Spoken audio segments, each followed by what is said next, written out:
Welcome back, everyone. Sheepdog Smokey here, and this is not a surprise. It's something we hear from liberals all the time that this or that should be a law, when in fact it already is. Very famously and very recently, right before the Jussie Smollett uh, case, we had Kamala Harris pushing her anti lynching bill. Now, for those of you who didn't look it up, lynching is when you murder someone, specifically by hanging. Now, I'm trying to remember, but yeah, murder is already illegal. Murder by any means is already illegal. In fact, you can go to jail for negligent homicide, meaning you didn't actively try to kill someone, you weren't thinking of it, you weren't considering it, but because of your actions, someone died. So, in essence, Senator Harris demands that we pass a law making it more illegal than it already is to lynch someone, as if that's going to deter anyone. Because as you know, murder happens. It's illegal to drive drunk, but people do it. It's illegal to speed. It's illegal not to wear your seatbelt. It is illegal to jaywalk. People do it. You see, laws are set out not to deter everyone in society from doing something. They serve two purposes. One, they deter people from doing certain things because of the consequences. I don't murder people. I don't jaywalk. I don't speed. I don't steal because they are illegal actions. And I don't want the consequences levied against me. Now, for those who don't care, say MS-13, Bloods, Crips, drug dealers, thugs, whatever it may be, the law is there to lay out punishment for breaking the law. Murder carries set sentences. Theft carries certain sentences. Not showing up to pay your parking tickets carries a certain sentence. You see, the people who originally founded our government were smart enough to know that there are certain people who it wouldn't matter if you said, we're going to give you the punishment of William Wallace. That being drawing and quartering, then beheading, and your head mounted on a pike in front of the State House. It wouldn't matter if we told people that if you murder someone, we're going to slowly peel the skin from your body while dousing you in salted lemon juice. They would still kill and rape and steal and whatever because they think they are outside of the law. So the law is there to punish them, it's to lay out how to do so. So making something more illegal either does nothing at all, or it sends a message that one class of people is worth more than another, which is exactly what the anti-lynching bill did. But in this case, Senator Harris is pledging that if elected president, and of course this goes along with her, if Congress will not send me a comprehensive gun reform bill, gun control bill, I will just enact it. As she also rails against bypassing Congress when she's not in office. But this one would seek to ban the import of several firearms that are already banned. You see, she is planning to block the, quote, AR style assault weapon imports and suspend all other assault weapon imports until the Bureau of Alcohol, Tobacco, and Firearms and Explosives can analyze whether they should be permanently banned under U.S. law. But you see, the import of such rifles is already banned and has been for 30 years. Now, I realize Kamala Harris is not much older than I am. So 30 years ago, she had very recently graduated law school and was just starting to court Willie Brown so that she could begin working her way up the ladder of politics in California. But one would think someone with a Juris Doctorate who had served as a state attorney general and who now serves as a U.S. senator would know what is and is not illegal. And I'm very much on the side of this that says she probably does. You see, this is Democrats' biggest ploy. I'm going to ban this thing you all say you hate. It's already banned, so it's a toothless threat. You see, we're already doing it. and it's already doing nothing. It's just amazing to me that very few people call them out, because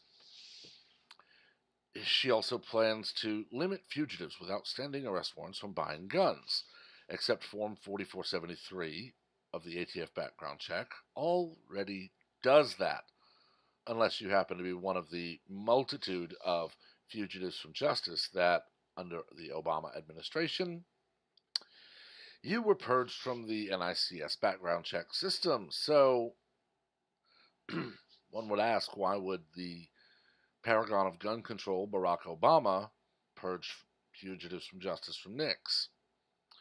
But this is not a new thing. It's not new for Obama. It's not new for anyone.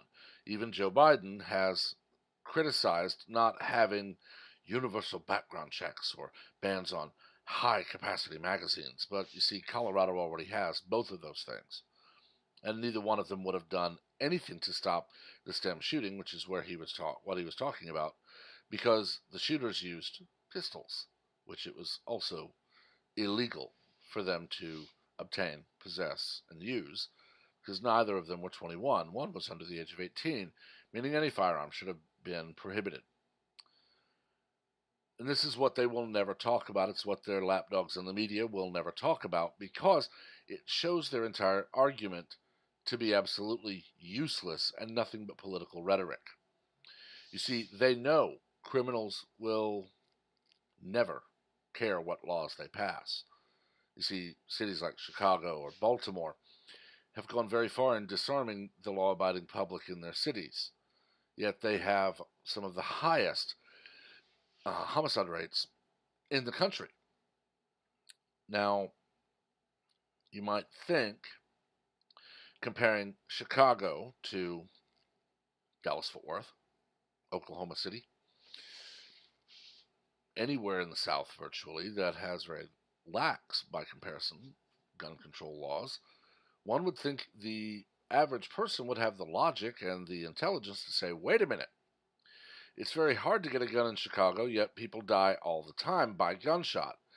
It's not nearly as hard at all to get a firearm in Texas, Oklahoma, Georgia, Louisiana, so on. And they, as a state, don't have the murder rate Chicago has. But this is the blind spot of a liberal. Anything that negates their argument, anything that proves them wrong, is either to be attacked as racist, sexist, homophobic, transphobic, Islamophobic, bigoted, Nazi, or whatever other trigger word they want to use that day, and not allowed to be an argument, because, of course, they can't allow the world to know that they don't know what they're talking about. Of course, we see it in other ways as well. Earlier today on Twitter, I had made a comment about the difference between semi-automatic and fully automatic firearms. I don't remember if this was on that thread or on someone else's, but someone said, oh, dear Lord, I didn't use the word semi when talking about automatic weapons. My response is very simply, semi-automatic. You pull the trigger, one round is fired. I don't care if you hold that trigger down for the next 1,000 years. It will never fire another round until you release the trigger and pull it again. Automatic, however, you pull the trigger and it only stops firing when you release the trigger or you run out of ammunition in the magazine. My last part was to please educate yourself on a topic on which you prefer to be taken as an expert. I am by no means an expert in firearms. Yes, for about 30 years, I have been training with them, learning about them with my father for the first 8 or 9, not that long, first 7 or so years, until I became an adult and could finally go to the range on my own. And as that portion of my life progressed, all the way to today, I still go to the range. I still speak to the range master and learn from him. I still speak to friends and learn from them. I will never be, in my mind, an expert on firearms. I know how to take mine apart and clean them. I know how to use them. I know how to hit my target. I know that I'm responsible for anything that my bullet fired hits, whether it's my target or behind my target. I have made it a point to study the laws of the state I'm in, and if I travel out of state, the state I'm going to. And I'm still not an expert. And it's very simple. If you portray yourself as an expert on a topic, you better be. Because, of course, under this law, nothing will happen that is not already happening. Because the import of the weapons Kamala Harris seeks to ban is already banned. It is prohibitively expensive and tedious and time-consuming to get a fully automatic weapon. The fees, the FFL license, and so much more mean only those who are independently wealthy and have the time to devote to all of the rigmarole you go through will ever own them. If you watch Demolition Ranch on YouTube, it's a very entertaining channel. Even Matt does not have a fully automatic firearm. He's demonstrated bump fire. I believe from watching, he believes the same as I do, that it's stupid and pointless because it's a waste of ammunition. I prefer one shot to hit my target than spray and pray to hope I do. But all of this comes back to one point. Kamala Harris is misleading the country. She's misleading the world, really, due to the media. She is saying that she will ban the import of all of these horrible things that are already banned by ATF rules and current law. And anyone pointing it out is a racist or a sexist or a bigot or a Nazi or whatever else she wants to call you. And all of this has to stop. We need to demand accountability and honesty and logic from our elected leaders.